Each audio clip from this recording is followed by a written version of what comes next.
Hej, mit navn er Philip Svarts Kirkegaard. Jeg er journalist og har erfaring med at lave EU-historier siden 2008.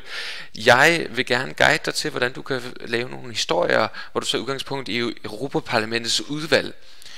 Fordelen ved Europaparlamentet er, at de har en masse sager kørende, og de har nogle kilder, som har nogle holdninger til de her sager. Europaparlamentarikerne. Lad os gå ind og se, hvad man kan gøre. Vi går ind på Europaparlamentets hjemmeside først. Den hedder europarl.europa.eu. Så vælger vi at bruge den danske version af hjemmesiden. Her er vi på forsiden, hvor vi har en masse forskellige indgange, der man kan se nyheder, men man kan altså også vælge at gå ind og kigge på, hvad for noget lovgivningsarbejde der er i gang. Og det gør man via udvalgene. Det er i hvert fald en af indgangene til det. Udvalgene er nemlig der, hvor hele den politiske debat er allervarmest. Og her der har vi altså en oversigt over de udvalg, der er. Hvis vi for eksempel gerne vil skrive menneskerettigheder, så er der for eksempel drøjudvalget, der er også udviklingsudvalget, men lad os nu prøve at gå ind på miljø, folkesundhed og fødevaresikkerhed, som er et ret interessant udvalg med danske briller. Årsagen til det er, at der er en masse politikere, som har holdninger til for eksempel miljøsager, danske miljøsager. Det er noget, som kan få danskerne til at interessere sig for de her politiske spørgsmål.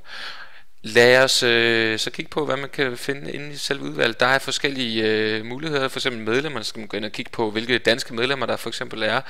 Der kan være nogle medlemmer, der har nogle holdninger til igangværende sager. Vi kan også gå ind og kigge på dagsordner til næste møder i udvalget. Vi kan også gå ind og kigge på det igangværende arbejde. Lad os prøve at gøre det. Her er der forskellige sager, der kører lige nu, og der er forskellige typer af sager. Og her der er almindelig lovgivningsprocedure nok den mest interessante. Årsagen er, at den almindelige lovgivningsprocedure altså er der, hvor der bliver vedtaget lovgivning. Der er andre procedurer også, f.eks. procedurer for delegerede retsakter. Det er sådan nogle mini-beslutninger, som kommissionen tager på nogle meget specifikke områder. Der er også ikke lovgivningsprocedurer. Det er sådan noget, hvor parlamentet typisk har en holdning til et eller andet, men uden at der er så lovgivning, der er på vej. Men lad os prøve at kigge på det stykke lovgivning, der er her. Kontrol og aktiviteter med henblik på anvendelsen af fødevarer, foderstoflovgivning og reglerne for dyresundhed og dyrevelfærd, plantesundhed, planteformateringsmateriale og plantebeskyttelsesmidler. Det var et langt navn, men det handler om dyresundhed og dyrevelfærd blandt andet. Og det er i hvert fald interessant for mange danskere. Vi klikker os ind på den sag. Her kommer vi ind på sådan en oversigtsside, hvor man kan se forskellige interessante oplysninger. For eksempel så kan du se de politikere, som har fået til opgave at være ansvarlige for lige præcis det her lovgivningsarbejde. Det vil sige, at de rapporteurs eller ordfører eller ordstyrer, kaldes det også på dansk. Og de er blevet tildelt for nylig, så det er altså et nyt stykke lovgivning det her. Vi kan også vælge at se, hvilken proces der har været indtil videre, og vi kan gå ned og se Stage Reason Procedure, og der står der altså Awaiting Committee Decision. Okay, det betyder altså, at udvalget har ikke endnu truffet nogen beslutning omkring, hvad de mener i forhold til det her, stykke lovgivning. Så kan vi gøre noget andet i stedet for. Vi kan gå ind og se, om der er nogle danske organisationer, som måske har en holdning til det. Hvordan er det så, man finder forbindelsen til Danmark? Det kan vælge ved at tage fat i det her procedurenummer. Og der skal vi huske de her to tal. 2013, det er årstallet, og 0140, som altså er nummeret for det her stykke retsakt. Og så vælger vi at gå ind på EU-oplysningens hjemmeside, den her euo.dk. Det er Folketingets EU-oplysning, og der kan man klikke herude til venstre, følg en EU-sag. Det er et rigtig handy sted at få et godt overblik. Der skal vi finde statusbladet ud fra procedurenummer. Det var det nummer, som vi huskede lige før.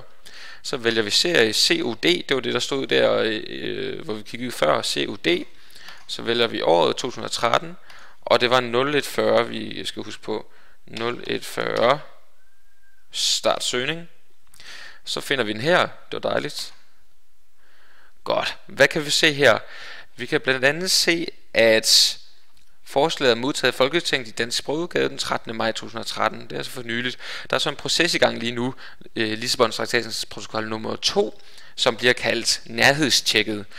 Og der er fristen 8. juli, der kan vi altså ikke se noget nu, men der vil vi senere kunne gå ind og finde de forskellige parlamentets udtalelser ved den database, de forskellige nationale parlamenter har, den hedder IPEX. Vi kan også gå ind på oversigten over det her lovgivningsarbejde fra kommissionen, eller lovgivningsforslag fra kommissionen, og der har Europaudvalget altså modtaget et grund- og nærhedsnotat vedrørende kontrolforordningen. Lad os klikke på den. Det her det er interessant, fordi det er det fagministerium, som har den her sag, som har videresendt sådan et grund- og nærhedsnotat til Europaudvalget. Det er det, som Folketingets Europaudvalgs politikere de skal bruge til at beslutte sig for, om det her det er altså en god ting eller en dårlig ting. Der kan man få en masse information omkring, hvilken betydning det her forslag har fra EU-kommissionen. Der er et godt resumé, og vi kan også vælge at gå ned og kigge på nærhedsprincippet, for eksempel hvad regeringen mener. Den regering er enig med kommissionen i, at nærhedsprincippet på det foreliggende grundlag er overholdt, siger de. Okay, så er der ikke nogen konflikt der, så er det måske ikke så interessant at dykke ned i det. Men vi kan vælge at gå længere ned, formål og indhold og læse det. Vi kan også gå ned og kigge på, hvilke områder som det omfatter. Produktion af animalske produkter til konsum, rester af visse stoffer i foder og fødevarer, dyr, produkter af animalsk oprindelse osv. osv. osv. Så der er kontrol med de områder.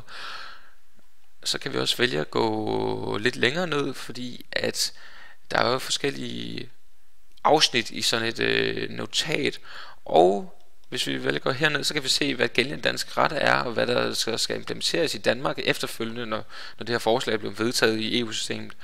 Og her bliver det så interessant, fordi der er også et konsekvensafsnit. Der kan man altså læse ind på, hvilken konsekvens det får for dansk lovgivning sådan indholdsmæssigt. Og det er blandt andet en konsekvens, at der er noget med nogle udgifter, for eksempel Natur- og Erhvervsstyrelsen og Fødevarestyrelsen vurderer, at en lang række operatører vil have en størrelse, der ligger inden for definitionen mikrovirksomheder, som derfor ifølge forslaget vil skulle fritages for gebyrer forbundet med kontrollen. En foreløbig opgørelse viser, at Natur- og Erhvervsstyrelsen vil miste gebyrindtægter i omegnen af 16-20 millioner kroner på grund af bestemmelser om mikrovirksomheder, mens nye områder omfatter af obligatorisk gebyrfinansiering vil generere et provenu på anslået 1-3 millioner kroner. Så det interessante er altså her, at staten mister nogle indtægter, 16-20 millioner kroner, det kan den nok godt overleve, men måske endnu mere interessant er det for mikrovirksomhederne, som altså slipper for at betale de her gebyrer. Det kunne jo være interessant for de her mikrovirksomheder, og det er måske oplagt at tage fat på en lokal mikrovirksomhed på det her område, og så spørge, okay, er I glade for at slippe for de her gebyrer, og det er de jo så højst sandsynligt. Men der er så også nogen, som ikke synes, det er en god idé, og der kan vi gå længere herned til høringsoversigten. Det her det er ministeriet, som har været så venlige at samle nogle forskellige organisationers høringssvar, og det mest relevante på de områder. De skriver for eksempel DI Fødevare Dansk Industri, altså de skriver, med hensyn til gebyrfinansiering af kontrollen støtter DI Fødevare, at betaling skal afhænge af virksomhedens kontrolforanstaltning. De er derimod betænkelige ved gebyrfritagelsen for små virksomheder, da det kan give anledning til konkurrenceforvridning og kreativ opdeling af virksomheder. Og DI Fødevare, de repræsenterer altså de store virksomheder på det område, og de synes ikke, at det er fair, at de små virksomheder slipper for at betale gebyr. Det kunne jo måske være en interessant historie at hive fat i. Landbrug og Fødevare er også en organisation, som har en holdning til det.